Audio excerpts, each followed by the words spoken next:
They called him a failure, a man who had lost everything worth keeping. But when Marcus Webb inherited a dying orchard and a half-starved horse named Ember, he never imagined that the animal would guide him toward a truth buried for 30 years. A truth worth fortunes. A truth that powerful corporations had tried to erase. Stay with me, because what starts in ruin and desperation will end in revelation, justice, and the unexpected wisdom of a horse who refused to forget.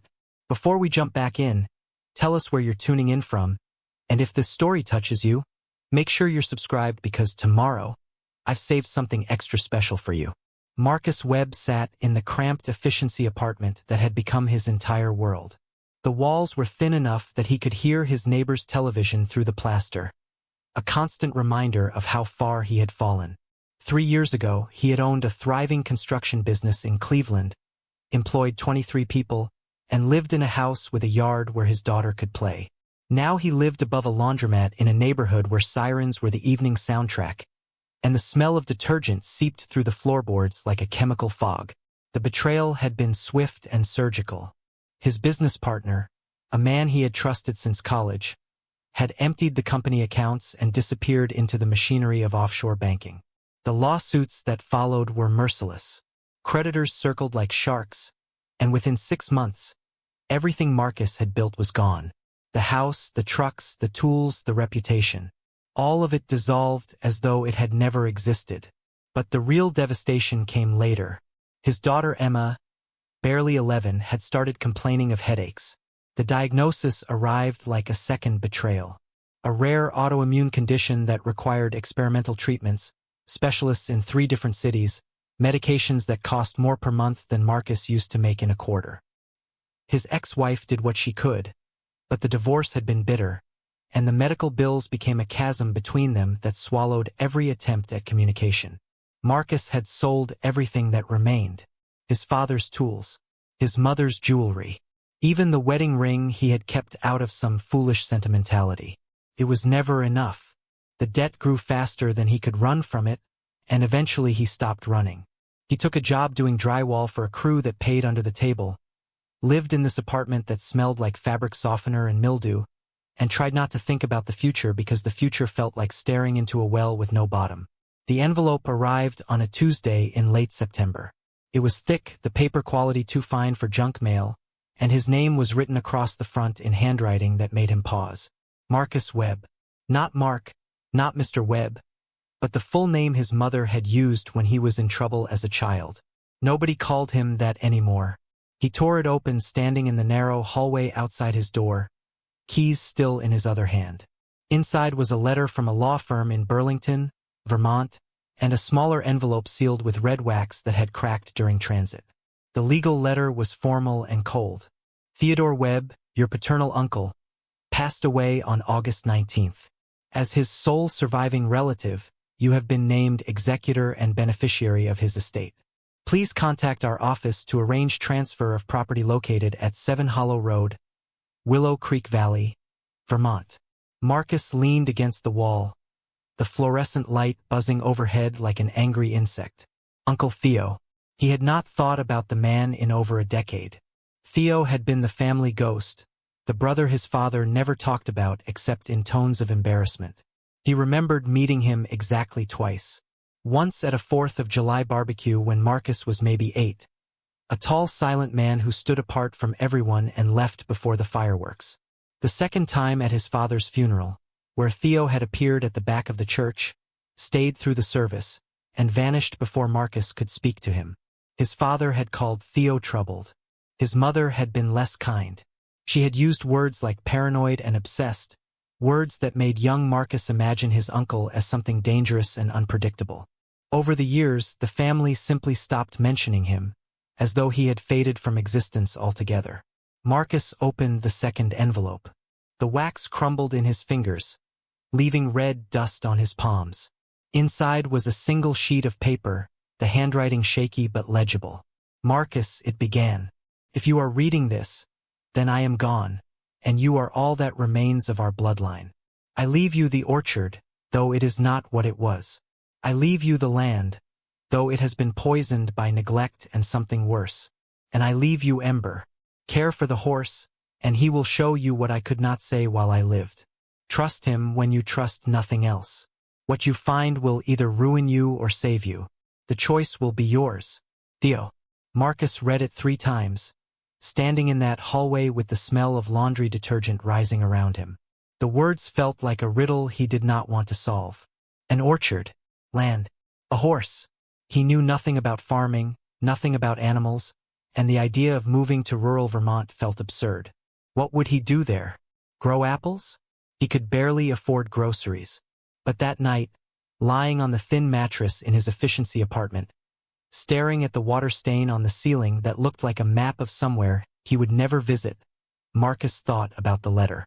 He thought about his uncle alone in Vermont for all those years, and he thought about the word choice. The choice will be yours. It sounded less like an inheritance and more like a challenge. By morning, he had made his decision. There was nothing keeping him in Cleveland. His daughter was with his ex-wife in Michigan, and his visits had become so infrequent and strained that Emma barely looked at him anymore. His job was temporary, disposable. His apartment was a cage, and the debt collectors had stopped calling because there was nothing left to take. Vermont was at least a direction. It was movement, and movement, even toward uncertainty, felt better than standing still in the ruins of his old life. Marcus packed everything he owned into 4 cardboard boxes and the back seat of his 15-year-old Honda. The car had 200,000 miles on it, a cracked windshield, and a heater that worked only intermittently.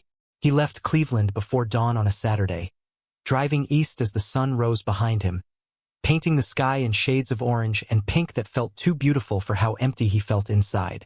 The drive took 2 days. He slept in the car at a rest stop in Pennsylvania, shivering under a thin blanket, and ate gas station sandwiches that tasted like plastic and regret. By the time he crossed into Vermont, the landscape had changed.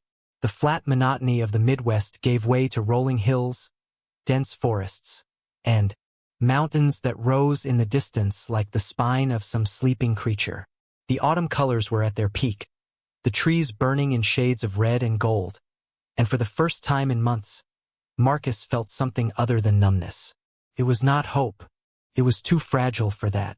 But it was something adjacent to curiosity. Willow Creek Valley was not on his GPS. He had to stop at a general store in a town called Millbrook and ask for directions from a woman behind the counter who looked at him with the wary suspicion of someone who did not see many strangers. She gave him directions involving landmarks rather than street names. Past the white church. Left at the oak with the split trunk. Follow the creek until you see the stone walls. He found it as the afternoon light was beginning to fade. 7 Hollow Road was barely a road at all, more a pair of dirt ruts that wound through dense trees and opened suddenly into a clearing. What lay before him stole the breath from his lungs. The orchard stretched across the valley floor, acre after acre of trees that stood like gravestones. Their branches were skeletal, black with disease, reaching toward the sky in twisted supplication. The ground beneath them was carpeted with rotting fruit, the smell rising thick and sickly sweet, mingling with the sharper scent of decay. Some trees had fallen entirely, their trunks split and hollow, while others leaned at impossible angles, held upright only by the press of their neighbors. At the far end of the orchard stood a white farmhouse, its paint peeling in long strips, shutters hanging crooked, the porch sagging under the weight of years. Beyond it was a barn. Preparing and narrating this story took us a lot of time, so if you are enjoying it, subscribe to our channel. It means a lot to us. Now back to the story. Barn. Red once but now faded to the color of dried blood. Part of its roof collapsed inward like a broken rib cage. And in the paddock beside the barn, standing motionless in the failing light, was the horse. Marcus turned off the engine and sat in silence. The only sound was the ticking of the cooling motor and the distant caw of crows somewhere in the orchard. He stared at the horse, and even from this distance, he could see that the animal was in poor condition. Its coat was matted and dull, ribs visible beneath the skin, and it stood with its head lowered as though the effort of holding it up was too much. But as Marcus opened the car door and stepped out, the horse lifted its head. Their eyes met across the distance, and Marcus felt something shift in his chest. The horse's eyes were dark and clear, and they held an intelligence that was almost unsettling. There was recognition in that gaze, as though the animal had been waiting specifically for him. Marcus walked slowly toward the paddock, his boots crunching on the gravel drive. The smell of the orchard grew stronger with each step, a rotting sweetness that made his stomach turn. Up close, the decay was even more apparent. The trees were not just diseased. They looked deliberate in their destruction, as though something had systematically killed them from the inside out. He reached the fence and stopped. The horse took 2 steps forward, then paused, watching him. Its coat was chestnut, or had been once, now dulled to a muddy brown. A white blaze ran down its face, and one eye was pale blue while the other was dark brown. The effect was striking and slightly unnerving, as though the horse could see 2 worlds at once. Marcus had never been around horses. He did not know what to do, how to approach, what to say. So he simply stood there, hands on the weathered fence rail, and met the animal's gaze. The horse took another step forward, then another until it stood directly in front of him. Its breath came out in warm clouds, and Marcus could smell hay and sweat and something earthier. The horse lowered its head, and without thinking, Marcus reached out. His hand found the coarse hair of the mane, tangled and knotted, and the horse leaned into the touch with a weight that felt like trust. For a long moment they stood like that, man and horse, both neglected, both waiting. The light continued to fade, turning the orchard into a shadowland of twisted shapes and lengthening darkness. Somewhere in the distance, the creek Ember was named for made a sound like whispered secrets. Marcus finally pulled his hand back and looked around. The farmhouse windows were dark. The barn door hung open, creaking slightly in the breeze. Everything about this place spoke of abandonment, of something that had ended badly and been left to rot. But the horse was still watching him with those mismatched eyes, and Marcus remembered his uncle's letter. Care for the horse, and he will show you what I could not say while I lived. Trust him when you trust nothing else. Marcus whispered into the gathering dusk, his voice rough from disuse and doubt. What am I supposed to trust you with? What did he leave here? The horse did not answer, of course. It simply turned its head toward the orchard, ears pricked forward, as though listening to something Marcus could not yet hear. Then it looked back at him, and in that gaze was an expectation so clear it made Marcus shiver despite the warmth of the evening. He was being asked to follow, to see, to understand. The horse had been waiting, just as his uncle had been waiting, and now the waiting was over. Marcus had arrived, and whatever truth lay buried in this dying orchard was about to be unearthed. Marcus turned toward the house, exhaustion settling into his bones. The porch steps groaned under his weight, the wood soft with rot in places. He pushed open the front door, and it swung inward with a long creak that echoed through the empty rooms beyond. The air inside was stale and thick, carrying the scent of dust and time and something else he could not quite name. It was the smell of a life lived in solitude, of years spent in silence. He found a light switch and flipped it, but nothing happened. No electricity, of course. He returned to his car and retrieved a flashlight from the glove compartment, its beam weak but sufficient. The house revealed itself in fragments as he moved from room to room. A kitchen with a wood stove and a table scarred by decades of use. A living room with a single chair facing a cold fireplace. Bookshelves lined one wall, filled with volumes on horticulture, genetics, agricultural science, their spines cracked and pages marked with strips of paper. Upstairs he found 2 bedrooms. One was empty except for dust. The other held a narrow bed with a thin mattress, a dresser with drawers that stuck when he tried to open them, and a nightstand with a kerosene lamp. Marcus set his flashlight down and sat on the edge of the bed. The mattress sagged, and springs pressed against his back through the worn fabric. Through the window, he could see the orchard spreading below, a dark expanse under the rising moon. And at the edge of his vision, near the barn, he could see the pale shape of Ember, still standing in the same spot, still watching the house as though standing guard. Marcus lay back fully clothed, too tired to search for blankets, too tired to care about comfort. His last thought before sleep claimed him was of his uncle writing that letter with shaking hands, leaving behind riddles instead of answers. And of a horse with mismatched eyes who seemed to carry secrets in the way he moved, in the way he watched, in the patient stillness of his waiting. Marcus woke to absolute silence. The kind of quiet that feels heavy against the eardrums, oppressive in its completeness. For a disoriented moment, he forgot where he was, his mind still clinging to the familiar sounds of Cleveland traffic and neighbors arguing through thin walls. Then memory returned with the ache in his back from the sagging mattress and the cold that had seeped through his clothes during the night. Gray dawn light filtered through the dusty window.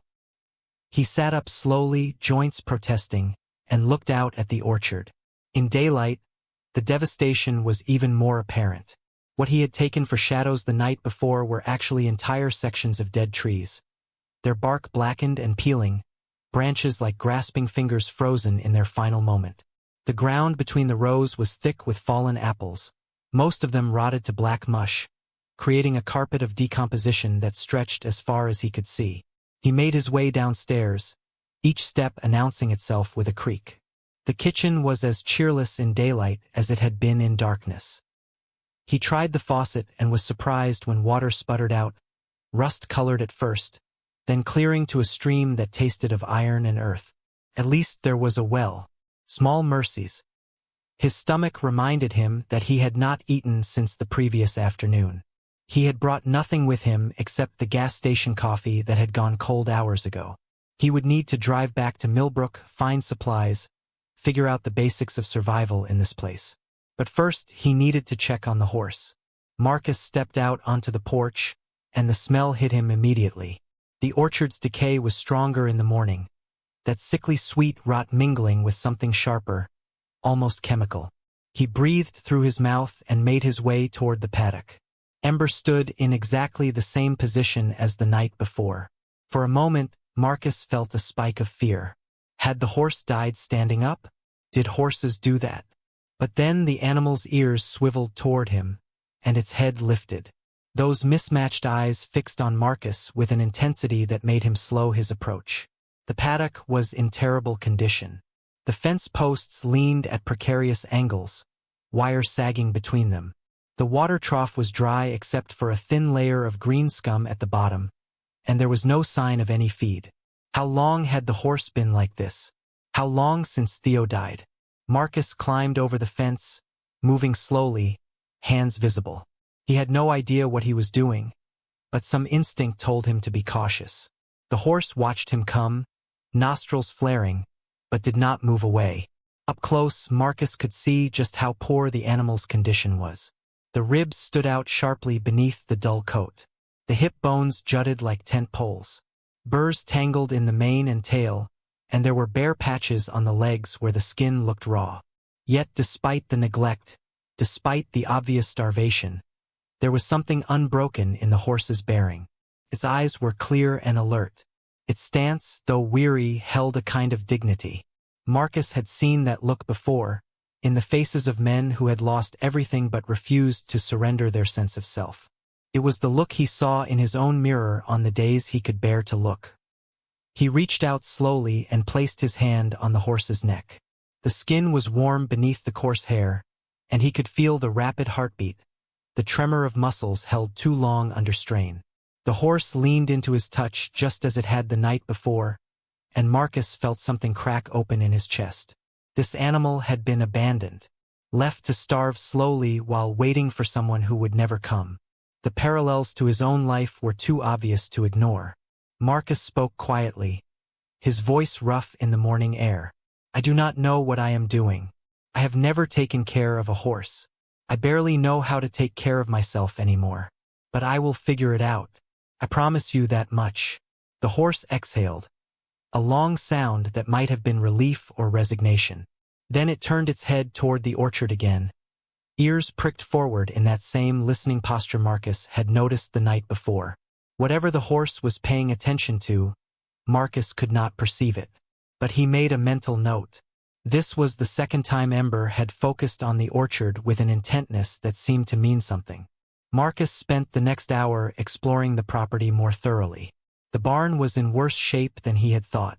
Part of the roof had indeed collapsed, letting in weather that had rotted the hay stored in the loft. What remained was moldy and unusable. The tack room held a few pieces of ancient leather equipment, bridles and halters cracked and stiff with age.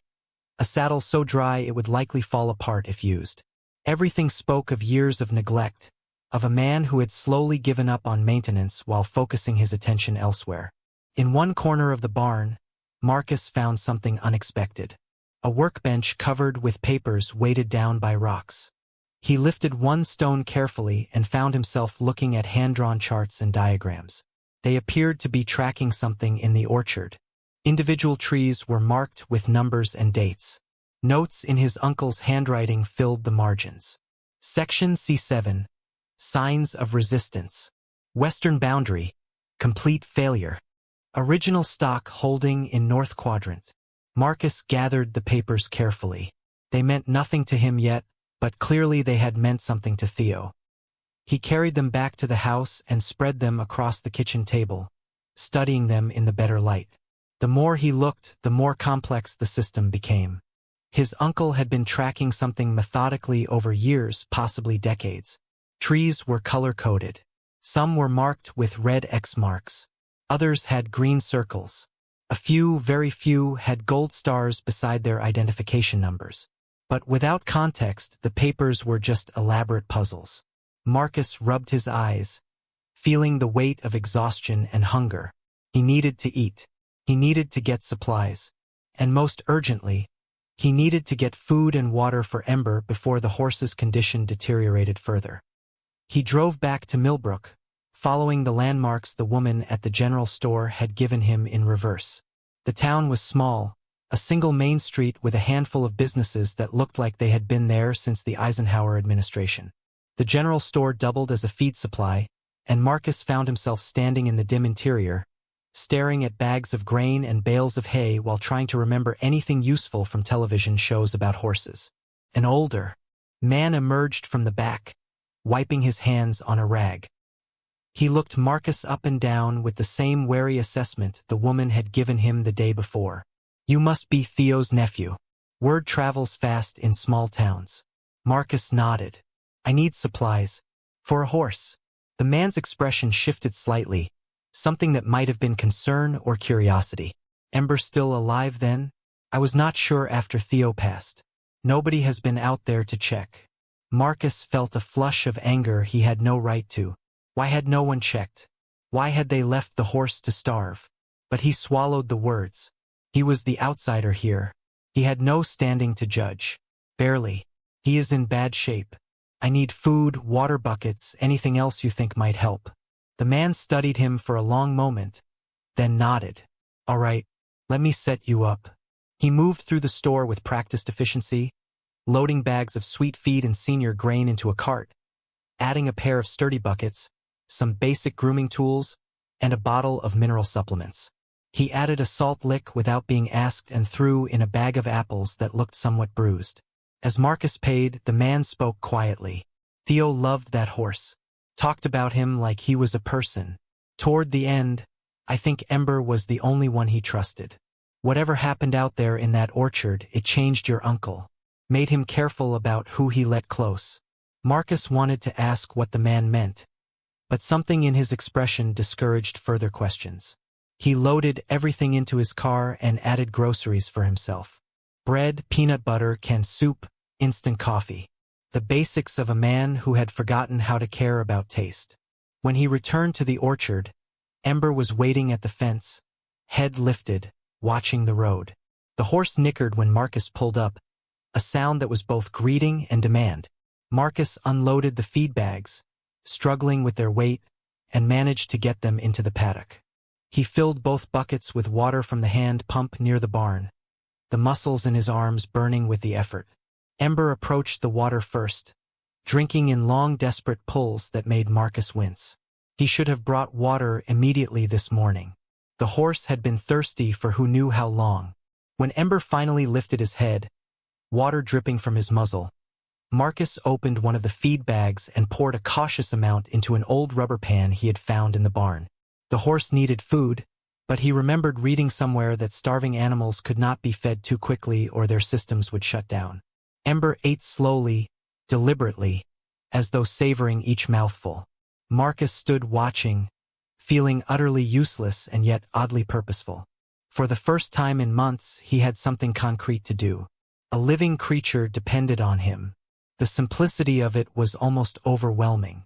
He spent the rest of the day on basic tasks, cleaning the water trough properly, reinforcing the worst sections of fence with scrap wood from the barn, attempting to clear some of the rotted fruit from around the paddock so the smell was less oppressive. The work was physical and mindless, and Marcus welcomed it. His hands had been idle for too long. Drywall work had kept him employed but not engaged. This felt different, felt necessary. As the sun began its descent, painting the valley in amber light, Marcus returned to the house. He heated a can of soup on the wood stove after some trial and error with kindling from the barn, and ate it standing at the kitchen window, watching Ember graze on the sparse grass in the paddock. The horse looked marginally better already, or maybe that was just wishful thinking. Either way, the animal was drinking and eating, and that had to count for something. Marcus turned his attention back to the papers on the table. Now that he had addressed the immediate crisis, he could afford to look more carefully at what his uncle had left behind. The charts and diagrams covered several years. The earliest dates he could find were from 1992. His uncle had been tracking the orchard for over 30 years, marking its decline with the precision of a scientist conducting a long-term study. But why? What had he been looking for? What had he been trying to prove? Marcus pulled out the letter again and reread it by lamplight. Care for the horse, and he will show you what I could not say while I lived. The phrasing was strange. Not that the horse knew something, but that the horse would show him. As though Ember was a guide rather than a witness. As though the animal possessed agency in revealing whatever truth Theo had been unable to speak. Marcus looked out the window again. Ember had moved to the far corner of the paddock and stood facing the orchard, ears forward in that now familiar listening posture. Even in failing light, Marcus could see the intensity of the horse's focus. It was not random. It was directed, purposeful. He made a decision. Tomorrow he would follow where Ember led. If his uncle believed the horse could show him something, then he would trust that belief no matter how absurd it seemed. He had come this far on the fumes of desperation. He could go a little farther on faith, even if it was faith in something as unlikely as a horse's wisdom. That night, Marcus slept more soundly than he had in months. The silence that had oppressed him the previous night now felt like a bomb. No sirens, no televisions, no reminder of failure pressing in from all sides. Just the creak of old wood settling and the distant sound of the creek moving over stones. He woke before dawn, pulled on his jacket, and went outside while the sky was still gray with pre-dawn light. Ember was already awake, standing alert as though he had been waiting. When Marcus approached the fence, the horse walked directly to him and pressed his nose against Marcus's chest. The gesture was so human in its intimacy that Marcus felt his throat tighten. "All right, show me. Whatever it is, I am ready to see it." The horse pulled back and walked toward the gate. Marcus understood. He opened it, and Ember stepped through into the larger world beyond the paddock for the first time since Marcus had arrived. The horse did not run or shy. He simply walked with purpose toward the orchard, and Marcus followed. They moved between the rows of dying trees, the ground soft beneath their feet with rot and fallen leaves. The smell was overwhelming this deep in, that sweet decay mixing with something sharper that made Marcus's eyes water. Ember navigated the rows with confidence, turning at specific trees, pausing occasionally to sniff the ground or lift his head as though catching a scent on the wind. They walked for perhaps 20 minutes, moving deeper into the orchard than Marcus had ventured. Here the trees were more densely packed, their branches interlocking overhead to create a canopy that blocked most of the early light. The atmosphere felt different, heavier, as though they had crossed into a space where normal rules did not quite apply. Ember stopped suddenly at a tree that looked no different from its neighbors. Dead branches, blackened bark, the same posture of defeat. But the horse pawed at the ground near its base, the gesture deliberate and insistent. Marcus knelt, pushing aside the thick layer of rotted leaves. His fingers struck something that was not earth, something smooth and cold. He cleared more debris and found himself looking at a metal surface. A box or container, buried deliberately and marked in some way that only the horse understood. Marcus's heart began to hammer in his chest. This was it. This was what Theo had wanted him to find. What the horse had been waiting to show him. He dug faster, tearing at the earth with his bare hands until he could work the container free. It was a heavy-gauge steel toolbox, locked with a combination padlock green with corrosion. Marcus tried to force it, but the metal held. He would need tools from the barn. He lifted the box, grunting with the effort, and looked at Ember. The horse was watching him with those mismatched eyes, one blue, one brown, and in that gaze Marcus saw something that looked almost like approval. Or perhaps relief, as though a burden carried for too long was finally being shared. They walked back together through the dying orchard, man carrying a buried secret, horse walking beside him like a guide who had completed the first stage of a journey. The sun had risen fully by the time they reached the barn, and Marcus set the box on the workbench his uncle had used. He found a hacksaw and spent 20 minutes cutting through the padlock's shackle, the muscles in his arms burning with the effort. When the lock finally gave way with a metallic snap, Marcus paused. Once he opened this, there would be no going back. Whatever his uncle had hidden, whatever truth had driven him into isolation and paranoia, it would become Marcus's truth as well. His burden, his responsibility. He thought of Emma, his daughter who barely knew him anymore. He thought of the debts that followed him like hungry dogs. He thought of the efficiency apartment above the laundromat and the life that had felt like drowning in slow motion. And he thought of Ember, starving in a paddock because no one had cared enough to check if a dead man's horse was still alive. Marcus opened the box. Inside, wrapped in heavy plastic, were file folders. Dozens of them, organized with the same meticulous care as the charts in the barn. Marcus pulled out the first one and opened it. Inside were photographs, black and white, dated 1989. They showed men in business suits walking through an orchard in full bloom. His uncle's orchard, Marcus realized, recognizing the distinctive stone walls in the background. The men were accompanied by others in white coats carrying clipboards. In several photos, they were examining apples still on the trees, taking samples, making notes. One photograph showed a truck with a corporate logo Marcus did not recognize parked at the edge of the orchard. Agrigen Solutions. The name meant nothing to him, but clearly it had meant something to Theo. Marcus pulled out another folder. This one contained typed documents. Contracts, or what looked like contracts, though the language was dense with legal terminology Marcus could barely parse. But certain phrases jumped out. Exclusive rights to genetic material. No disclosure agreements. Compensation schedules with dollar amounts that made Marcus's breath catch. His uncle had been paid, handsomely by the look of it. So why had he lived in poverty? Why had the orchard been allowed to die? A third folder held newspaper clippings and printed articles from scientific journals. The headlines told a story.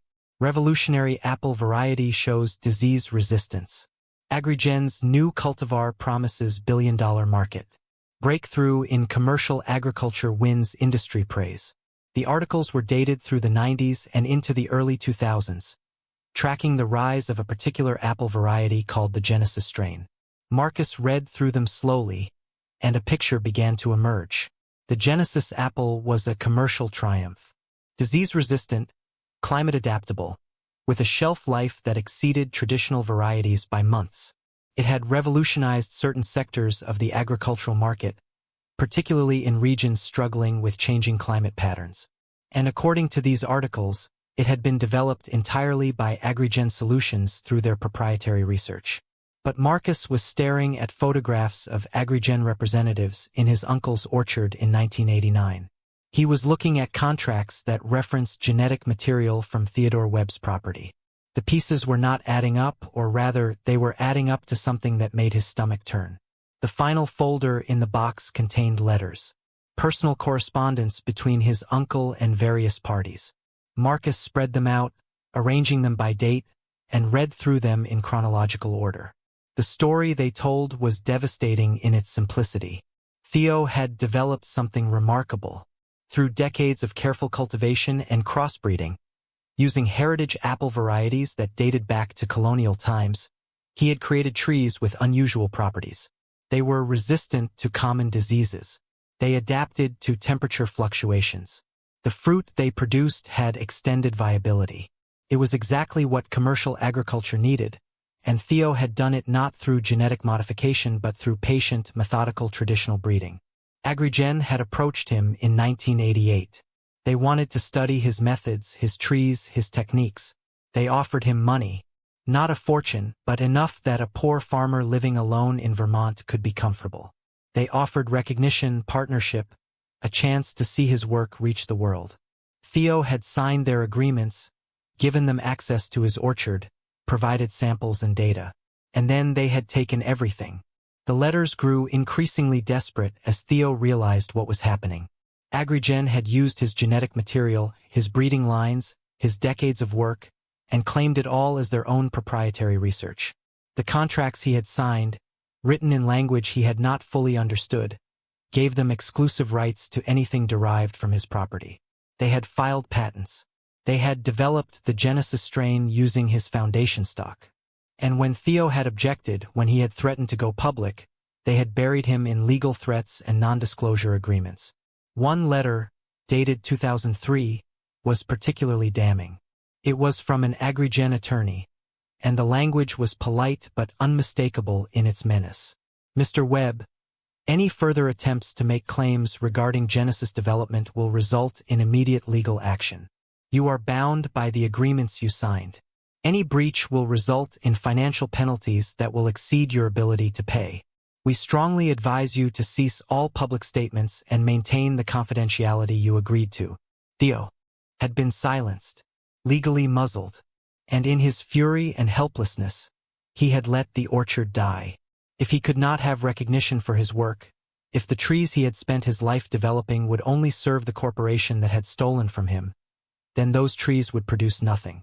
Marcus understood it now. The systematic destruction of the orchard was not neglect. It was sabotage.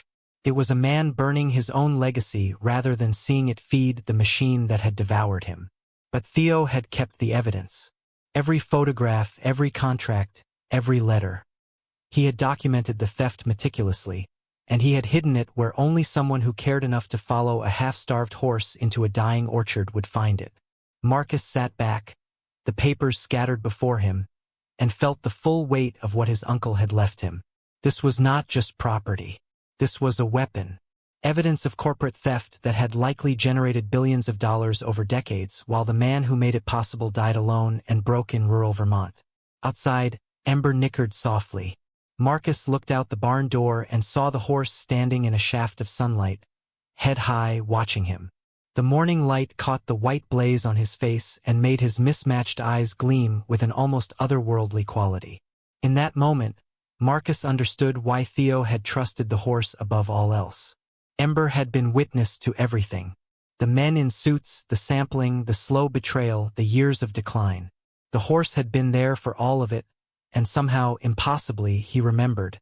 Marcus stood and walked to where Ember waited. He placed both hands on either side of the horse's face and looked directly into those strange eyes. You have been carrying this alone, waiting for someone to understand. I see it now. I see what they did. And I promise you, I will not let it stay buried. The horse exhaled, warm breath against Marcus's hands, and for just a moment, Marcus felt as though they had reached an understanding that transcended language.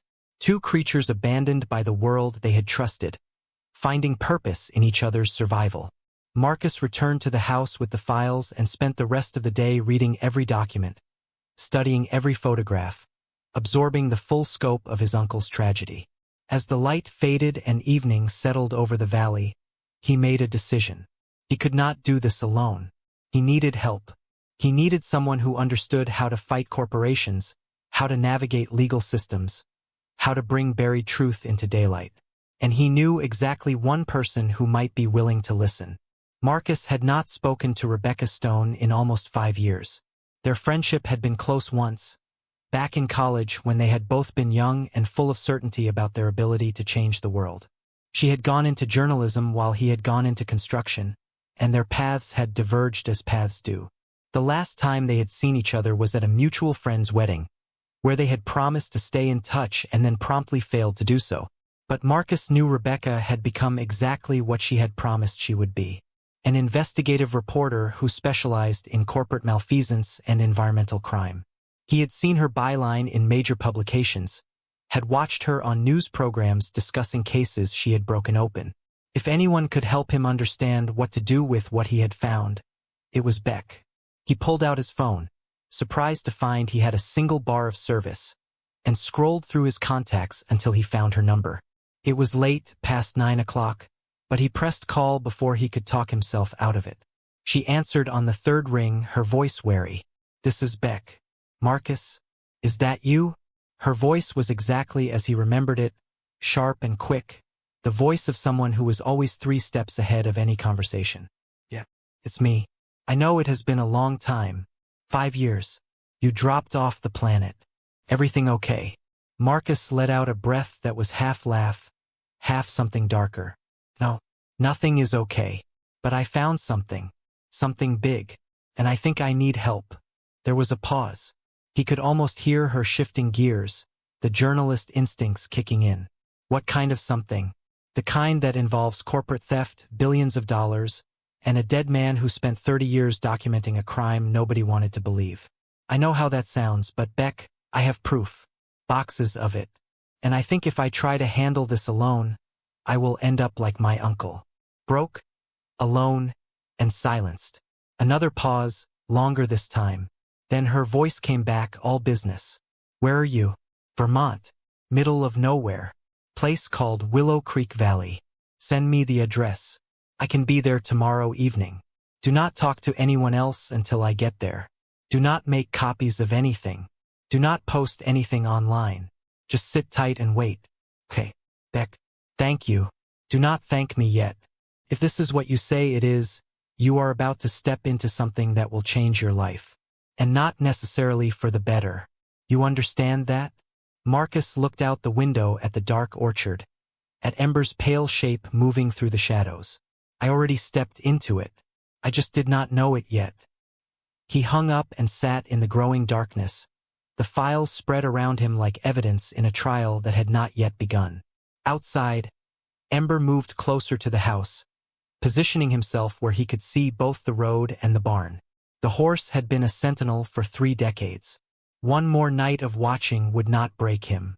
Marcus heated another can of soup and ate it without tasting, his mind spinning through possibilities and dangers. He thought about his daughter Emma, about whether this fight would take him even further from her or somehow, impossibly, bring him back.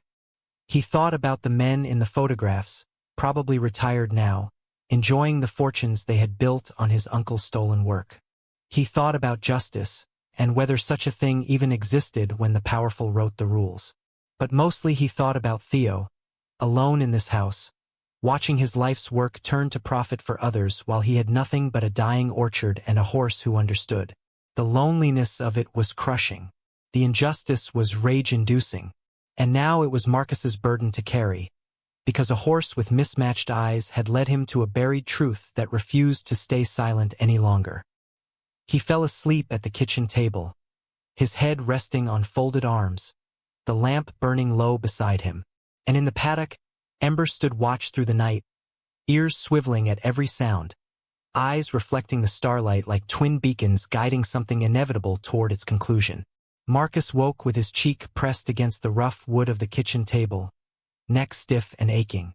Morning light filtered through the dusty windows, illuminating the scattered papers that surrounded him like debris from a shipwreck. For a moment he could not remember why he had fallen asleep there, and then the previous day rushed back with the force of cold water. The box, the files, the evidence of 3 decades of theft and silence. He pushed himself upright, wincing as his spine protested. Through the window, he could see Ember already awake, grazing near the paddock fence. The horse lifted his head as though sensing Marcus's attention, and their eyes met across the distance. There was something grounding about that connection, a reminder that he was not alone in this strange inheritance of anger and truth. Marcus made coffee on the wood stove, the bitter smell filling the kitchen and cutting through the mustiness. He drank it black while standing at the counter, looking at the files spread across the table. In daylight, they seemed both more real and more impossible. How did one person fight a corporation that had turned stolen genetics into billions of dollars? What chance did he have against lawyers and patents and the weight of established success? But even as the doubts circled, Marcus felt something else stirring beneath them, a stubbornness he had thought beaten out of him by bankruptcy and betrayal. His uncle had preserved this evidence for a reason, had hidden it and protected it and trusted that someday the right person would find it.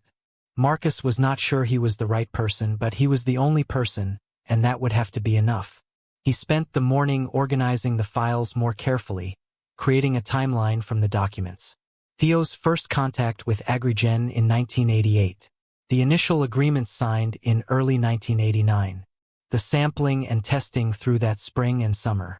Then the gap where nothing seemed to happen for almost 2 years. During that time, Theo's letters grew anxious, asking for updates, requesting information about how his material was being used.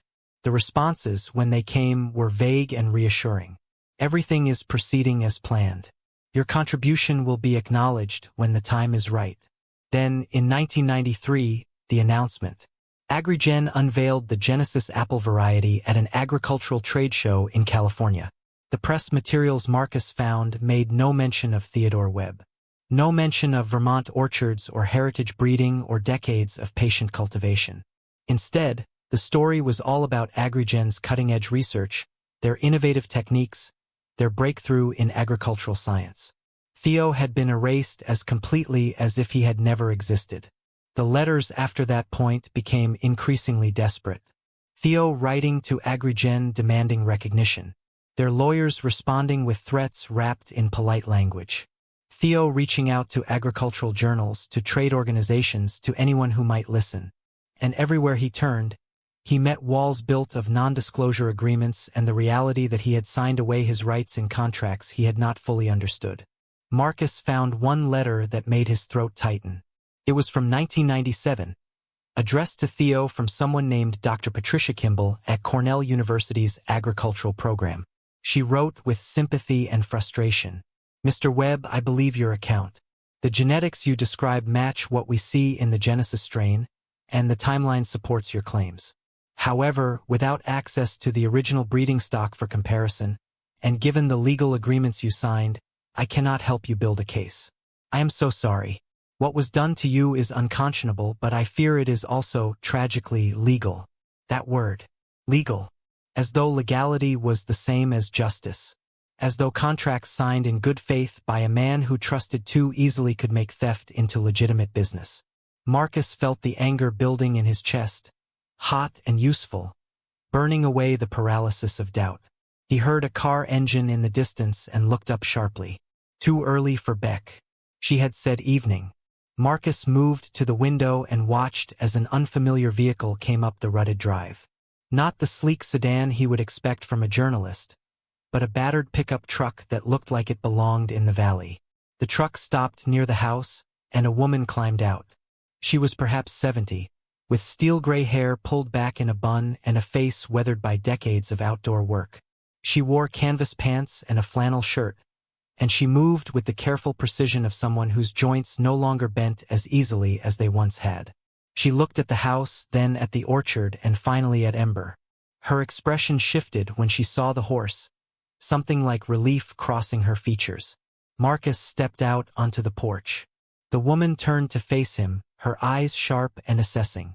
"You must be Marcus Webb. I am Dorothy Palmer. I live about 3 miles east, just past the ridge.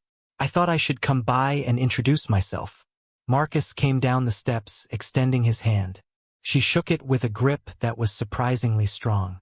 "Thank you for coming. I am still trying to figure out what I inherited here." Dorothy glanced at the orchard again, and her expression tightened. "More than just land, I expect. Your uncle was a complicated man." She paused, then added, "Mind if I say hello to the horse? Please." Marcus walked with her to the paddock. Ember had already moved to the fence, ears forward, watching Dorothy's approach with interest. When she reached him, the horse lowered his head and she placed both hands on either side of his face, murmuring words too quiet for Marcus to hear.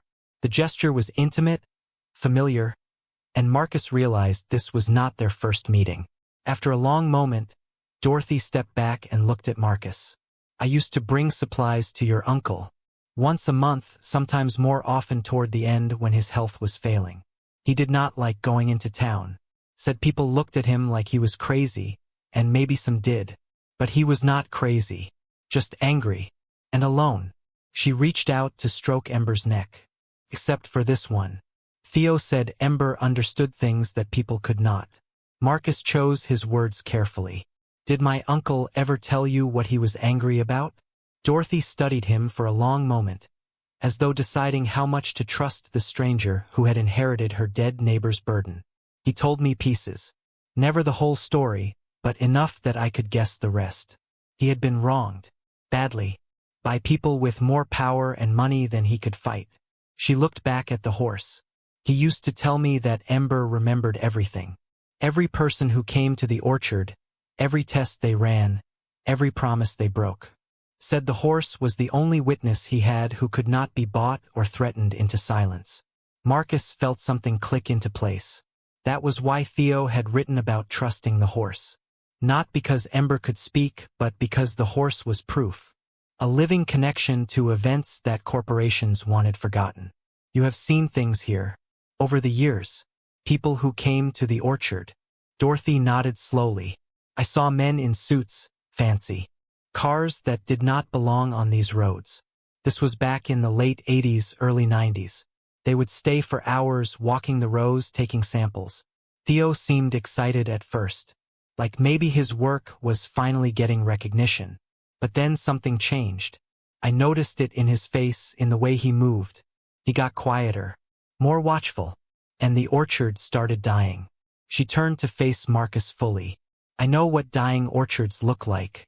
You get disease, you get pests, you get weather damage. But what happened here was different. It was systematic. Like someone was killing the trees on purpose, section by section." I asked Theo about it once, maybe 5 years after those men stopped coming. He just said that if he could not have his work, nobody would. Marcus felt his suspicions confirmed. My uncle destroyed his own orchard because they stole from him. Dorothy did not look surprised. That would be my guess, though he never said it outright.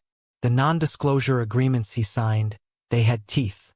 He was terrified of violating them even years later, terrified of the lawsuits that would bury him. So he kept quiet and let everything die. "Did you ever see him hide anything?" Marcus asked. "Out in the orchard, maybe near certain trees?" Dorothy's eyes sharpened. "Why do you ask?" Marcus made a decision. "Because Ember showed me where my uncle buried evidence. Photographs, contracts, letters. Everything he could not say out loud, he documented and hid. And I think he was waiting for someone from the family to find it. Someone who might be willing to fight." Dorothy was quiet for a long time. The morning breeze moved through the dead orchard, making the branches creak like old bones. Finally, she spoke. "Your uncle was a good man. Stubborn, difficult, but good. What they did to him was evil. Plain and simple." She met Marcus's eyes. "If you have proof, really have it, then you have a responsibility. Not just to Theo, but to every small farmer who ever got crushed by corporations that steal first and legalize it later." "I know." Marcus looked at Ember, who was watching them both with those unsettling mismatched eyes. "That is why I called someone. A journalist. She is coming tonight to look at what I found." Dorothy nodded approval. "Good. You will need help. This will not be easy." She reached into her pocket and pulled out a folded piece of paper. "This is my number. You call if you need anything. Food, information, or just someone who understands what you are up against." She glanced at the house. "And get the electricity turned on. Living in the dark will not help you think clearly." She walked back to her truck, then paused with her hand on the door. "One more thing. There are people in Millbrook who worked for Agrigen back in the day. Consultants, contractors, people who came through to help with the sampling and testing. Most of them signed their own NDAs. They will not talk to you, but they will talk to each other and word travels. Once you start making noise about this, expect pushback. Expect people to suddenly remember why your uncle was considered unreliable. Expect the story to get ugly. Marcus felt the weight of her warning. Thank you for the heads up. I liked Theo, and I love that horse, so I am on your side. But keep your eyes open. She climbed into her truck and drove away, leaving Marcus standing in the morning sun with more questions than he had started with. He spent the rest of the day preparing for Beck's arrival. He made a second trip to Millbrook, this time stopping at the town office to arrange for electricity to be restored. The woman behind the desk was polite but cool, and Marcus caught her glancing at him with the same assessment everyone in town seemed to make. Theo's crazy nephew, the outsider who inherited the dead orchard. He bought more supplies, including a notebook and pens. If he was going to help Beck understand the scope of what Theo had documented, he needed to organize his own thoughts. Back at the house, he created a summary of the timeline, noting key dates and events. The initial contact, the sampling period, the Genesis announcement, Theo's attempts to fight back, the legal threats that silenced him. As he worked, Marcus kept glancing out the window at Ember. The horse spent most of the day near the fence closest to the house, as though standing guard. Occasionally, Ember would turn his attention to the orchard, ears pricking forward, nostrils flaring. Marcus had learned to pay attention to those moments. The horse was reacting to something, even if Marcus could not perceive what it was. Late in the afternoon, Marcus took a break from the documents and went outside. He had been neglecting Ember's care in his focus on the files, and guilt pricked at him.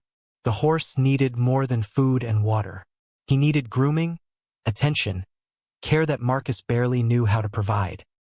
He found the grooming tools he had bought in Millbrook and brought them to the paddock. Ember came to him immediately, and Marcus began the awkward process of brushing the matted coat. He had no technique, no skill, just determination to remove some of the burrs and tangles that caught in the coarse hair. Ember stood patiently, occasionally shifting his weight or turning his head to watch what Marcus was doing. As he worked, Marcus talked. He had always been more comfortable with silence, but something about the horse's steady presence loosened words he had not known he was holding. I do not know if I can do this. Fight a corporation, I could not even save my own business. Could not protect my daughter from what was happening. And now I am supposed to take on a company worth billions? It feels impossible. Ember exhaled, the sound almost like agreement or sympathy. Marcus moved to work on the tangled mane, his fingers gentle despite their clumsiness. But my uncle thought I could. Or at least he hoped someone in the family would try. And you waited. All this time, half-starved and alone, you waited for someone to find what he hid. That kind of faith deserves something in return. The grooming took over an hour. When Marcus finally stepped back, Ember looked marginally better. The worst of the mats were gone, and the chestnut coat had begun to show hints of its original color. The horse shook himself, then turned to look directly at Marcus. In that moment, Marcus felt the strangest sensation. Not that the horse was judging him, but that Ember was seeing him. Really seeing him in a way that few humans ever had. Seeing past the failure and shame to something worth believing in. Marcus reached out and rested his hand on Ember's neck. We will do this together. However it turns out, at least we will know we tried. The sound of a car engine pulled his attention back to the present. This time he recognized the approaching vehicle. Beck's practical sedan, sensible and efficient like everything about her. Marcus felt his pulse quicken. This was it. The moment where his uncle's hidden truth either became something real or revealed itself as the desperate fantasy of a paranoid old man. Rebecca Stone stepped out of the car and looked around with the sharp assessment of someone trained to notice details. She had not changed much in 5 years. Same dark hair cut short for convenience, same wire-rimmed glasses, same way of holding herself that suggested coiled energy barely contained. She wore jeans and a practical jacket, and she carried a leather bag that probably contained recording equipment and notebooks.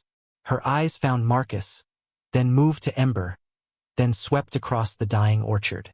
When she finally spoke, her voice was neutral. "Well, this is bleak." Marcus walked toward her, suddenly aware of how he must look. Unshaven, wearing clothes he had slept in, probably smelling of horse and dust. "Yeah. It is not exactly prime real estate." Beck turned her full attention to him, and he remembered why she was good at her job. Those eyes missed nothing. "You look terrible. When was the last time you ate something that was not canned?" "This morning. Maybe." Marcus ran a hand through his hair. "Thanks for coming. I know this is probably not how you wanted to spend your week. Show me what you found." Beck's tone shifted from concerned friend to working journalist. "Then we will figure out if I am wasting my time or if you actually stumbled onto something." They went inside, and Marcus laid out everything on the kitchen table. The files from the buried box, the charts from the barn, his own timeline and notes. Beck pulled out a small recording device and set it aside, then put on reading glasses and began to go through the documents with methodical care.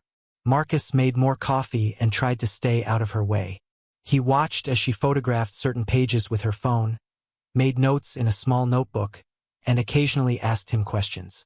"Where exactly did you find this? When did your uncle die? Have you contacted anyone else about this?" Her questions were precise, designed to establish facts and context. An hour passed. Then two. The sun began its descent toward the mountains, painting the kitchen in amber light. Finally, Beck sat back and removed her glasses.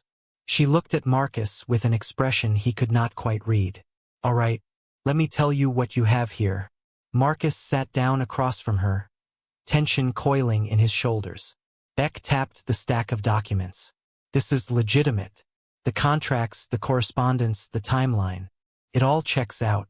Your uncle was engaged by Agrigen Solutions in the late 80s to provide access to his heritage apple genetics. They paid him, but the amounts were modest compared to what they made from the resulting patents. So he was robbed." Marcus's voice was flat. Beck held up a hand. "Legally, it is more complicated than that. The contracts he signed gave Agrigen extensive rights to any derivatives of his material. They were very carefully written, probably by lawyers who knew exactly what they were doing.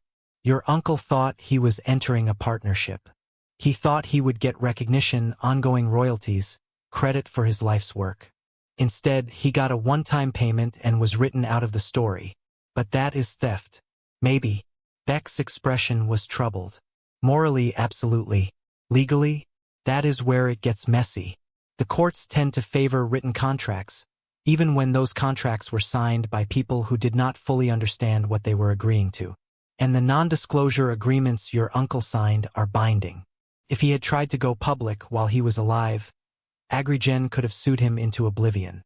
Marcus felt rage building. "So they just get away with it? Steal a man's life work, make billions, and face no consequences?" "I did not say that." Beck leaned forward. "What I said is that it is complicated. But here is what you have going for you. Your uncle is dead, which means some of those NDAs are no longer enforceable. You, as his heir, are not bound by agreements you did not sign. And more importantly, times have changed. There is much more public awareness now about corporate exploitation of small farmers and indigenous genetics. People are angry about this kind of thing in a way they were not 30 years ago." She picked up one of the photographs showing Agrigen representatives in Theo's orchard.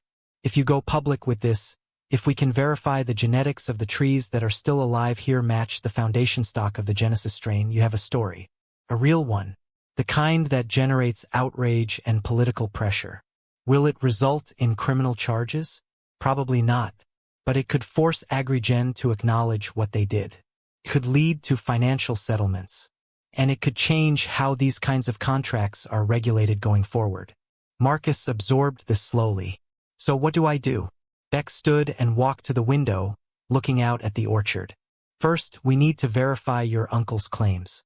We need a geneticist who can test the trees and confirm they are the source material for Genesis.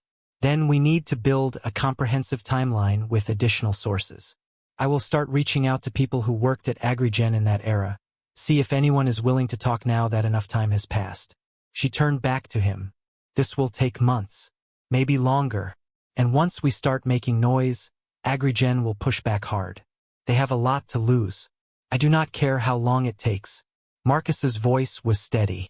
My uncle spent 3 decades carrying this alone. I can spend a few months fighting for him. Beck smiled, and for the first time since arriving, she looked like the friend he remembered rather than the investigative reporter. All right then, let me make some calls. And Marcus? Get some sleep. You look like hell. She went outside to make her calls in private, pacing near her car while Marcus watched from the window. After a while, he saw her walk over to the paddock where Ember stood. She leaned against the fence and the horse approached her, and Marcus saw Beck reach out to touch his face in that same gesture of recognition and sympathy that Dorothy had used. When Beck came back inside, full dark had fallen. I found someone who can help with the genetics. Dr. Sarah Okonkwo at UVM.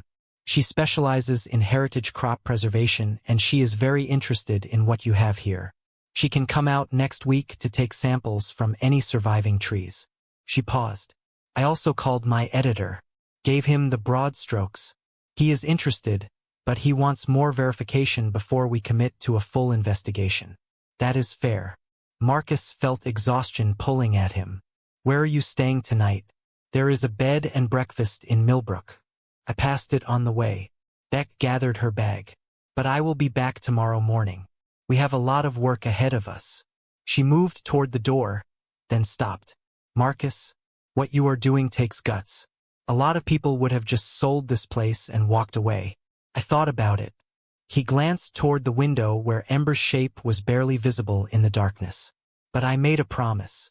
To my uncle and to that horse. I am going to see it through.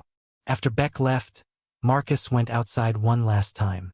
Ember was waiting at the fence as though he had known Marcus would come. They stood together in the quiet dark, and Marcus felt the enormousness of what he had set in motion. There was no going back now. The truth his uncle had buried was coming into light, and whatever consequences followed would reshape both their lives. Above them, stars filled the Vermont sky with a clarity Marcus had never seen in the city.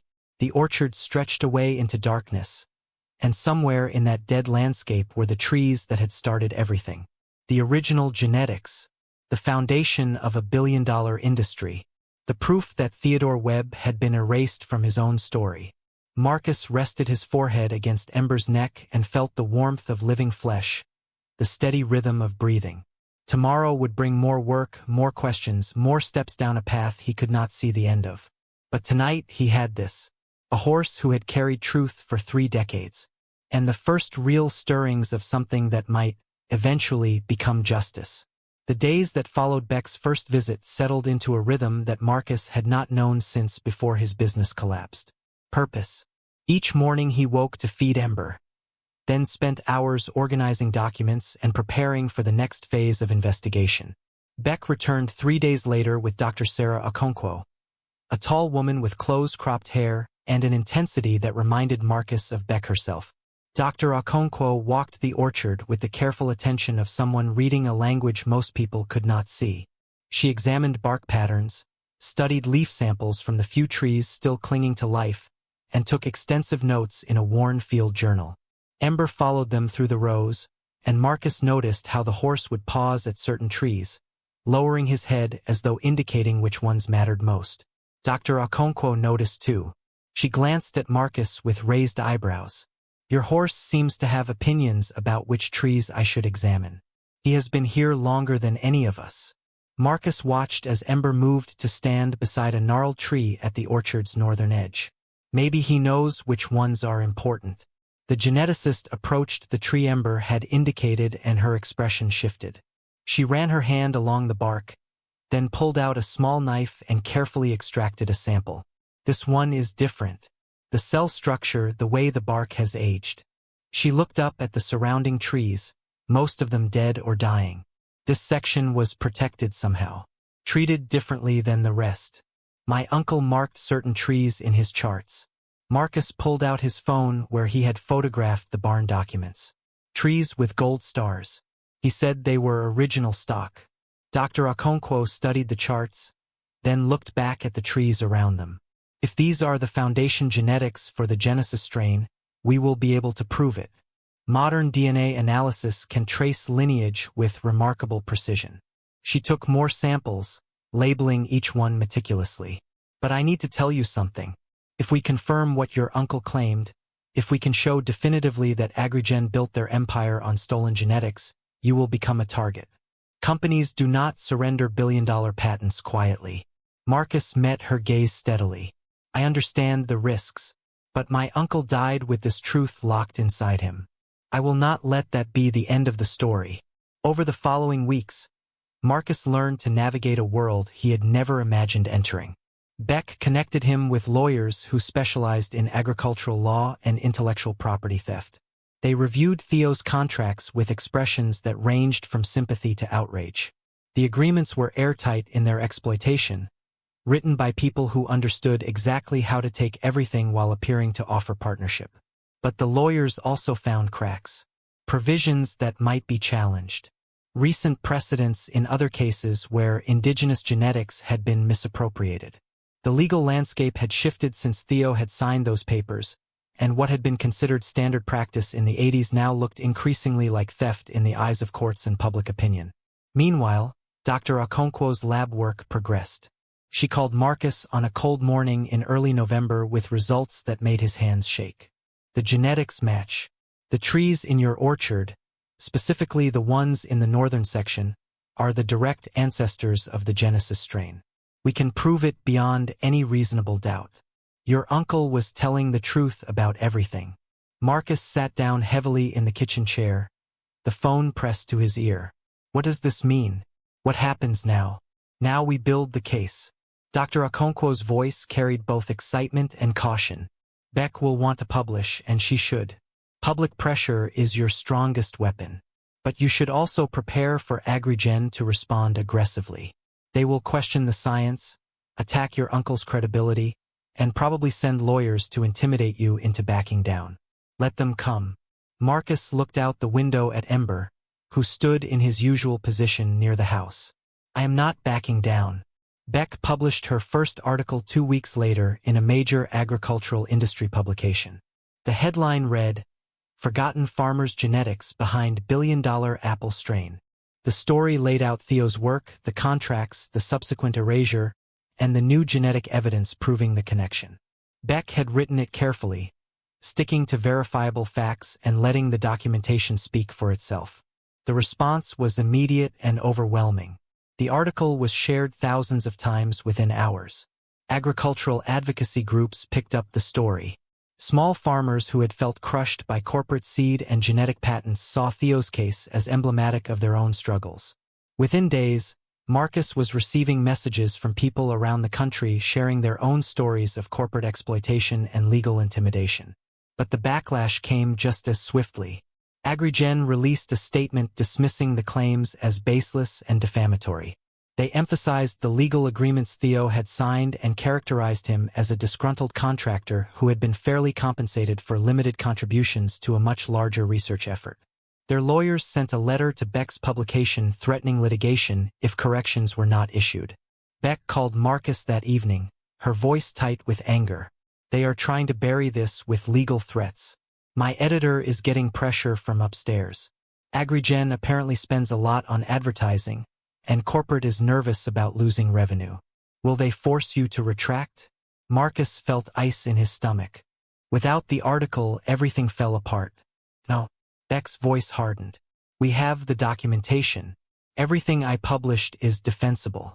But they are going to make this as difficult as possible. She paused. How are you holding up? Marcus glanced around the farmhouse that had become his refuge. Better than I expected. I think having a clear enemy helps. For a long time, I just had bad luck and my own failures to blame. This is different. This has a face.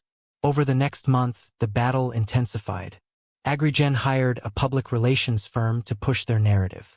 Stories began appearing in industry publications questioning Dr. Okonkwo's methodology and implying that Theo had been mentally unstable. They dug up family members who were willing to speak on record about Theo's paranoia and difficult personality, painting him as someone whose claims could not be trusted. Marcus watched his uncle's reputation being systematically dismantled and felt rage that threatened to consume him. But Beck kept him focused. This is what they do. They attack credibility when they cannot attack facts. We keep building the case, keep gathering evidence, and let the science speak for itself. Dorothy became an unexpected ally.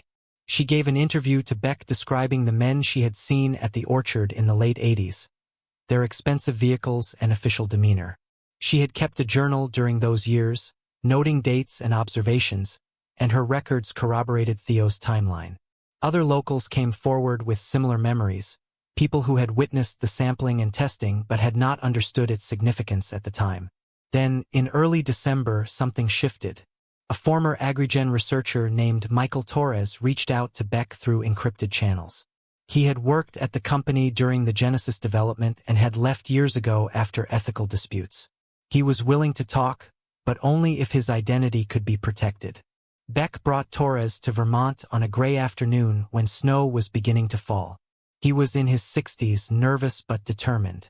They met at the farmhouse, and Marcus made coffee, while Torres sat at the kitchen table surrounded by Theo's documents. Torres picked up one of the photographs showing Agrigen representatives in the orchard. I was there. Not in this photo, but I was part of the team that came after the initial sampling. He looked at Marcus. Your uncle was brilliant.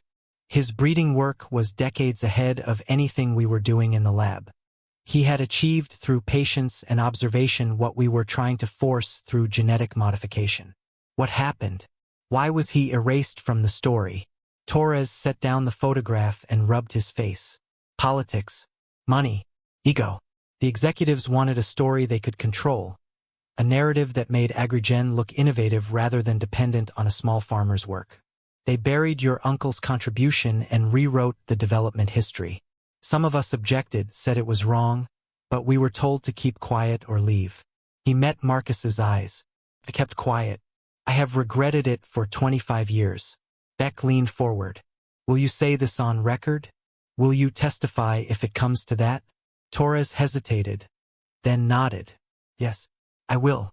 What was done to your uncle was theft, and I was complicit by staying silent.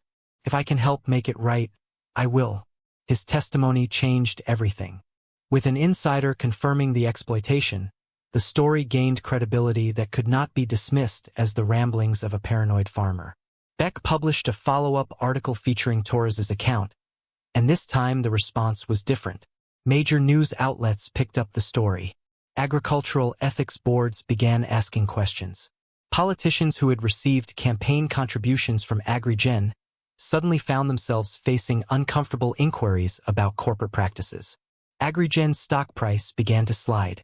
Not dramatically, but enough that shareholders started demanding answers. The company's CEO gave a press conference attempting to downplay the controversy, but the questions from reporters were pointed and skeptical. The narrative was slipping from Agrigen's control, and Marcus watched with grim satisfaction as the machine that had crushed his uncle began to show cracks. Winter settled deep over Willow Creek Valley. Snow transformed the orchard into something almost beautiful, covering the dead trees and rotted fruit under a blanket of white.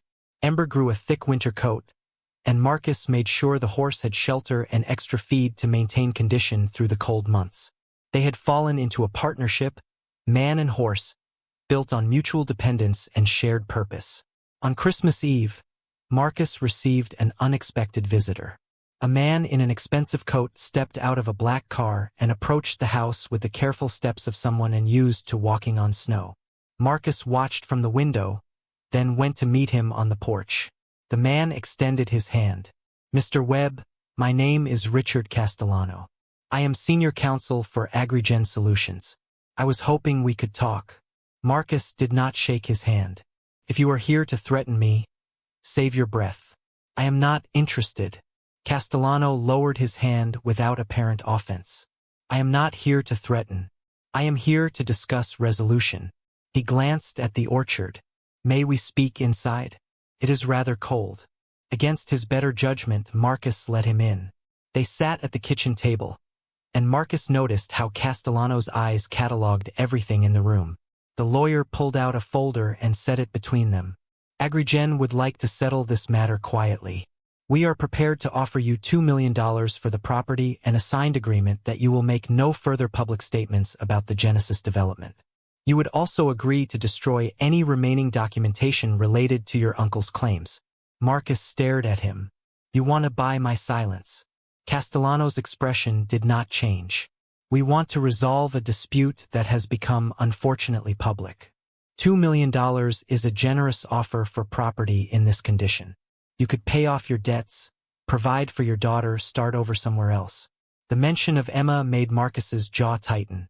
You researched me. Of course we did. We know about your financial struggles, your daughter's medical needs, your bankruptcy. We understand that you have been through difficult times. This offer would give you a fresh start. Marcus stood abruptly. Get out. Castellano remained seated. Mr. Webb, please think about this carefully. $2 million. My uncle spent 30 years carrying the truth about what your company did to him. He died alone and broke because you stole his life's work and then threatened him into silence. Marcus's voice was steady despite the anger burning in his chest. You think I will take your money and help you bury him a second time? Get out of my house. Castellano stood slowly, his professional composure finally cracking slightly. You are making a mistake. Fighting us will cost you everything. The legal fees alone will bankrupt you again, and we will win. We always win.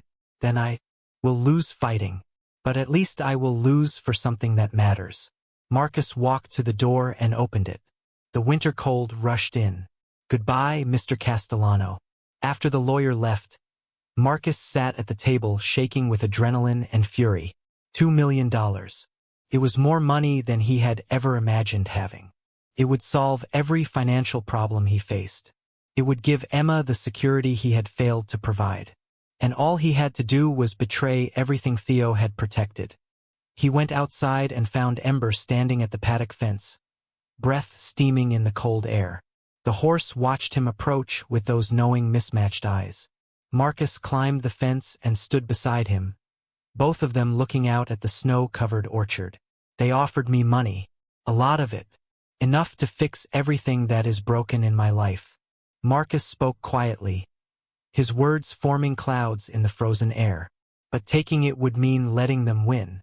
It would mean your vigil was for nothing, that you waited all those years for someone who would just sell out the first time it got difficult. Ember turned his head and pressed his nose against Marcus's shoulder. The warmth of the horse's breath seeped through his jacket. Marcus placed his hand on Ember's neck and made his choice. Again, for the 100th time, he chose the fight over the money, the truth over the easy way out. The case moved forward through winter and into early spring. More researchers came forward with stories of Agrigen's practices. Patent lawyers began filing motions challenging the Genesis patents based on fraudulent origin claims. Agricultural committees in 3 state legislatures launched investigations into corporate seed and genetic exploitation. What had started as one man's buried evidence had become a movement. Agrigen fought every step, but they were fighting on too many fronts. Their legal strategy of intimidation worked less effectively when the targets were distributed across the country. Their public relations campaigns faltered against the simple emotional power of Theo's story, a small farmer crushed by corporate greed. In March, Dr. Okonkwo's full genetic study was published in a peer-reviewed journal. The science was unimpeachable. The trees in Theo's orchard were definitively the source material for Genesis. The paper concluded with carefully neutral language that nevertheless carried damning implications. The genetic evidence demonstrates clear lineage from the Webb orchard specimens to the commercially successful Genesis strain, raising important questions about attribution, compensation, and the protection of small-scale agricultural innovators. 2 weeks after the paper's publication, Agrigen's board of directors forced their CEO to resign. The company issued a statement acknowledging that their historical practices regarding genetic sourcing had not met current ethical standards. Though they maintained that all their actions had been legal at the time, Beck called Marcus with the news. They are crumbling. Not collapsing, but definitely in retreat. My sources say they are preparing a settlement offer that actually includes acknowledgement of your uncle's contributions. Marcus felt something release in his chest. Acknowledgement. That was all Theo had ever wanted. Not revenge, Not destruction, just recognition that his life's work had mattered. The final settlement came in early May. Agrigen agreed to pay $5 million to be split between Marcus, as Theo's heir, and a newly established fund for agricultural innovation that would support small farmers developing sustainable genetics. More importantly, they agreed to add Theodore Webb's name to the Genesis development records, acknowledging him as the source of the foundation genetics. Future publications and product materials would credit his contribution. It was not everything. The patents remained with Agrigen. The billions already generated would stay in corporate hands. But Theo's name would be remembered. His work would be acknowledged. The silence that had crushed him was finally broken. Marcus stood in the orchard on the day the settlement was finalized. Spring had come to Vermont with explosive force, and the few surviving trees in the northern section were showing signs of life. Buds swelled on branches that had seemed dead, and Dr. Okonkwo had explained that with proper care, these trees could be propagated. Theo's genetics could be preserved and shared, could become part of agricultural heritage rather than buried corporate secrets. Ember grazed nearby, his coat gleaming with health after months of proper care. He had gained weight, his ribs no longer visible, his eyes bright and alert.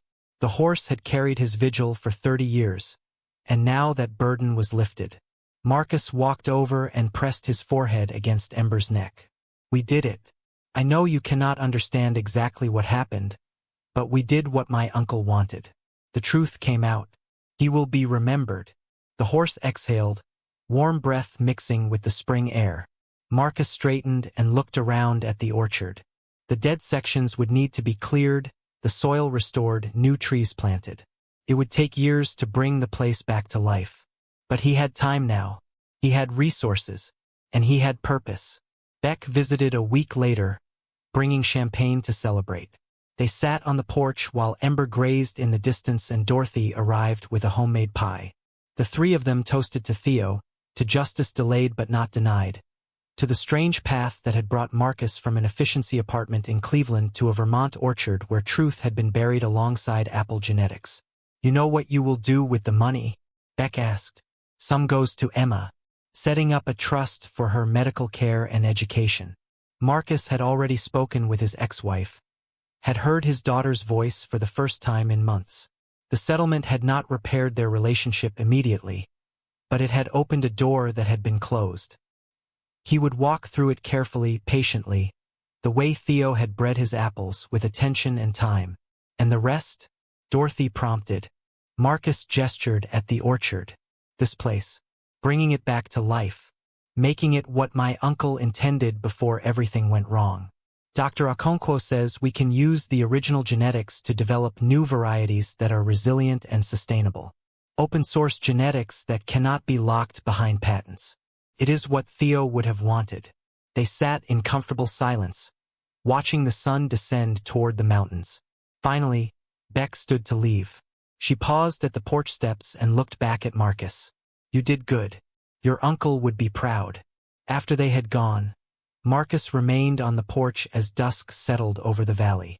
Ember walked up from the paddock and stood near the house, positioning himself in that familiar sentinel stance. But the tension was gone now. The vigil was complete. The horse could finally rest.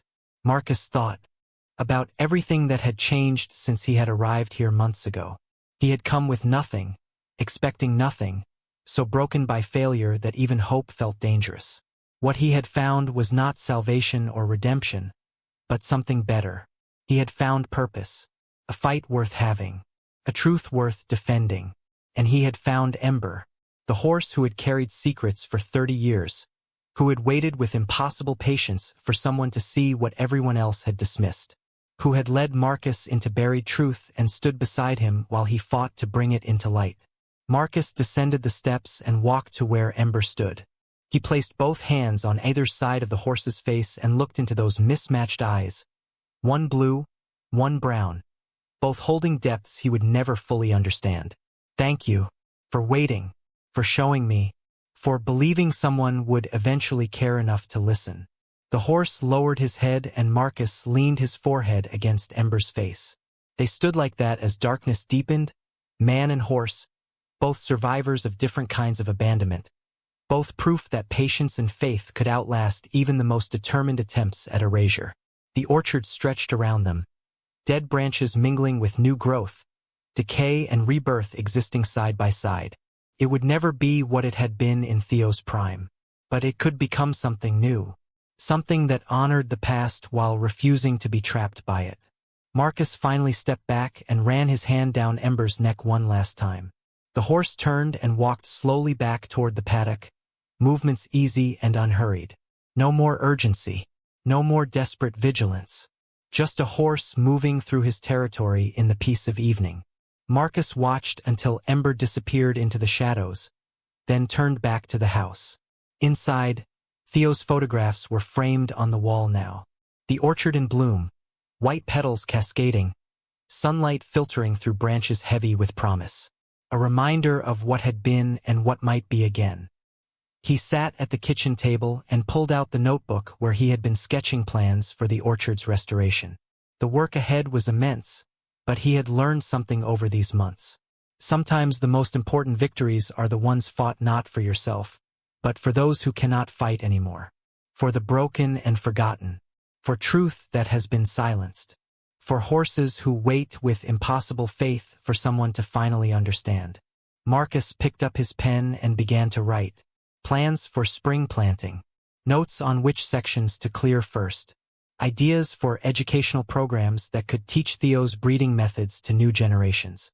The future spreading across the page in ink and intention. Outside, the Vermont night settled deep and quiet. Ember stood in the paddock, head high, looking out over the orchard one last time as sentinel. Then, satisfied that all was well, the horse lowered his head to graze. The vigil was done. The truth had been told. And in the farmhouse where a lonely man had once carried unbearable knowledge alone, light burned warm against the darkness. Speaking of work begun and promises kept, summer arrived in Willow Creek Valley with a gentleness that felt like forgiveness. Marcus stood at the edge of the restored northern section, watching young trees send out new growth with defiant enthusiasm. These carried Theo's genetics forward, propagated from survivors, representing work that had almost been lost to corporate greed.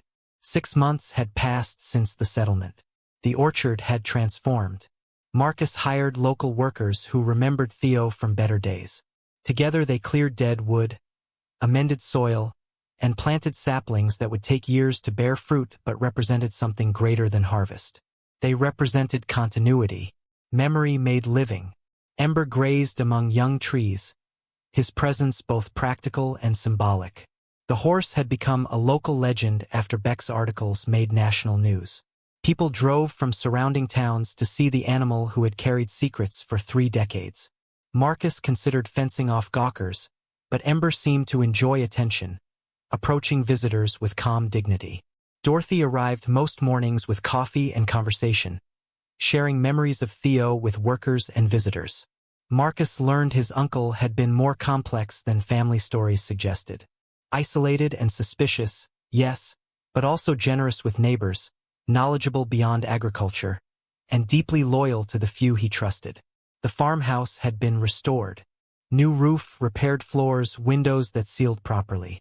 Marcus kept it simple, honoring original structure while making it livable. Photographs lined the walls, not just of the orchard in bloom but of Theo himself, his face serious but not unkind. Emma had visited twice since spring. The first visit was awkward, both feeling through years of distance. But the second, in early July, went better. She helped plant trees, and he watched her interact with Ember with gentleness that reminded him of the child she had been.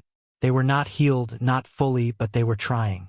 The trust fund he established meant her medical care was secured, removing one source of tension. He could be her father now, not just a man perpetually failing to provide. Beck visited regularly, working on a book about agricultural exploitation, using Theo's case as central narrative. She had interviewed dozens of small farmers with similar stories. Marcus read draft chapters. The book would be devastating in documenting how corporate agriculture systematically stole innovation. Dr. Okonkwo called in late July with news. Young trees showed remarkable resilience, exceeding Theo's documented characteristics. "It is as though the genetics were waiting to express themselves fully," she said. "What your uncle created was not just disease resistance or climate adaptation. It was something more fundamental, a kind of vitality we are only beginning to understand." Educational programs were taking shape. A local agricultural college partnered to offer workshops on heritage breeding, using Theo's methods as curriculum. Young farmers came to learn, and Marcus discovered he had a gift for teaching, translating his uncle's meticulous notes into practical instruction. One afternoon while teaching students, a sleek black car arrived. Marcus tensed, but the woman who emerged was not a lawyer. Jennifer Ashford had worked at AgriGen in the 90s. "I was one of the researchers who came here in 1989, she said quietly. "Your uncle showed us his trees, explained his methodology, shared decades of data. He was so proud, so hopeful his work would reach a wider audience." Pain filled her eyes. "I did not know what the company was planning. By the time I realized they were claiming all credit and cutting your uncle out, I had signed NDAs that terrified me.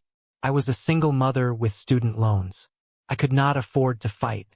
She handed him a folder containing her personal notes from that time. Observations about Theo's methods, records of conversations, all corroborating his version. One entry read, "Webb explained today how he uses bird behavior to assess tree health. His observational skills are extraordinary. This is wisdom earned through decades of attention." "Thank you for having the courage to come here," Marcus said. As August arrived, surviving mature trees produced small crops. Dr. Okonkwo examined the fruit with reverence. It was everything Theo's notes promised. Marcus shipped some to Emma. She called when they arrived, wonder in her voice. "Dad, these are incredible. They taste like apples are supposed to taste, before everything got bred for shelf life instead of flavor." The settlement money gave Marcus options. He could have sold the orchard and started over elsewhere. But every time he considered it, he remembered Ember's patient vigil. Walking away would dishonor that sacrifice. So Marcus invested in the orchard's future, establishing the Theodore Webb Heritage Agriculture Foundation. It would support small farmers preserving heirloom genetics and traditional breeding methods, offering grants, technical support, and legal assistance. Beck agreed to serve on the board, along with Dr. Okonkwo and several farmers with their own exploitation stories. Dorothy helped plan a September dedication ceremony for the first significant harvest. They would invite everyone who brought Theo's story to light, a celebration not just of victory, but of persistence. The day before the ceremony, Marcus walked Ember through the orchard. At the northernmost edge where original trees stood, he stopped. This was where it all began. "I have been thinking about what happens next," he told Ember. Emma asked if she could spend next summer here, help with the orchard, learn the work. She wants to understand what her great-uncle was trying to preserve. He paused. "If she comes, I will teach her.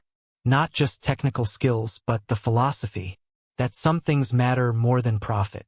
That patience and attention can create value quarterly reports cannot measure." The ceremony drew a larger crowd than anticipated.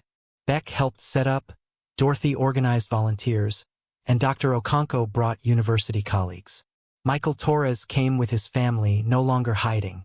Emma arrived with her mother, who looked around with an expression Marcus could not read, then met his eyes. "You did this. Really did it." When Marcus's turn came to speak, he stood with Ember beside him. "My uncle Theodore Webb spent his life creating something remarkable through patience, observation, and love for his work. When that work was stolen and he was erased, it would have been understandable if he had given up. But he did not. He documented everything and trusted that someday, someone would care enough to look."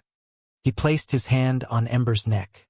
"This horse carried that trust for 30 years. When I arrived here broken and desperate, Ember showed me where to look. Everything that has happened since started with a horse who refused to forget.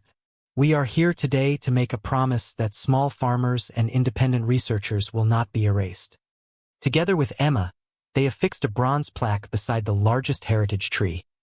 "In memory of Theodore Webb, 1943 to 2024. His patience created miracles. His courage preserved truth. His legacy grows here. As evening fell, a core group remained around a fire.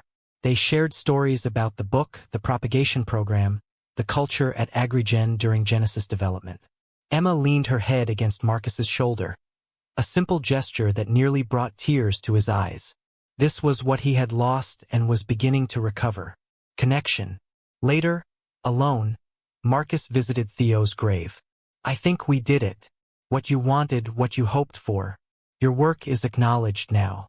They cannot erase you anymore. But more than that, your methods are being taught. Your genetics are being shared. Everything you learned through all those years, it is not lost. It is growing." He walked back toward the house where warm light spilled from kitchen windows. He paused at the paddock fence where Ember approached. Marcus remembered his first night here, when he had asked what he was supposed to trust the horse with. Now he knew.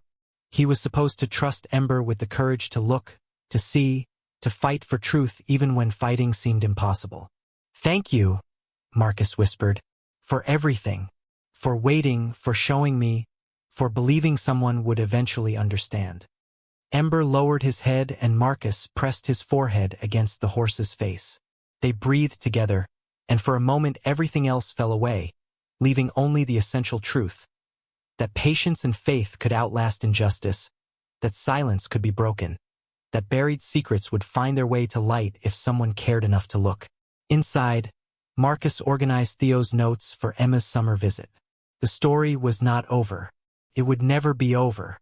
Truth was like the genetics Theo had developed, persistent and vital, waiting for the right conditions to express itself fully.